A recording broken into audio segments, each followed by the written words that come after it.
On page 11 of your 2021 manifesto, you refer to social care workers as our new heroes.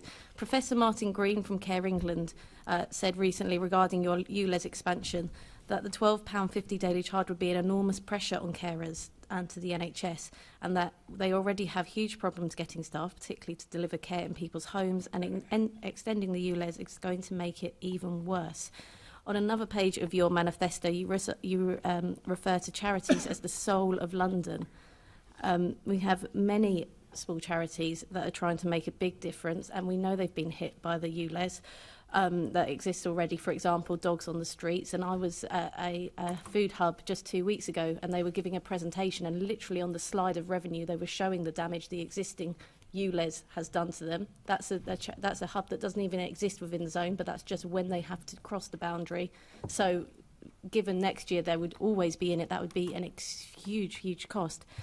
What I'd like to know today is what we can do, particularly for carers and NHS workers, to either exempt them entirely or to create a sunset period to give them some exemption where they cannot access a scrappage scheme. And I'd like us to do the same, make the same commitment for small charities that cannot access the scrappage scheme.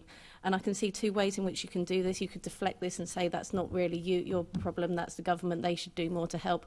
Or we can talk like adults and accept that there were people that lost when you extended the last ULEZ. There are people doing overwhelming public good that will be hit by the extension of the ULEZ, and you have the power, as you were saying to an Assembly member earlier, there are certain things that you can do to protect these people, and can you commit to doing that? Well, Chair, I've been noting that question took 3 minutes. I hope I'll be given the same courtesy in relation to time I'm allowed to answer that question. So let me be clear.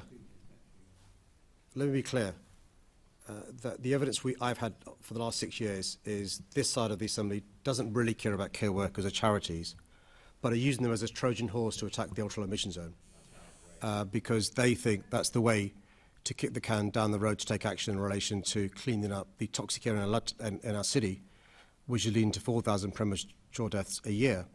And I'd remind this Assembly, the same people opposed the ULEZ in central London, and the same people opposed the ULEZ in inner London, and again suddenly found affection for care workers and charities that's missing from every policy from this government. I think I found affection for a care worker when I married one, Mr Mayor, so I think you should actually stop attacking me personally and answer the question.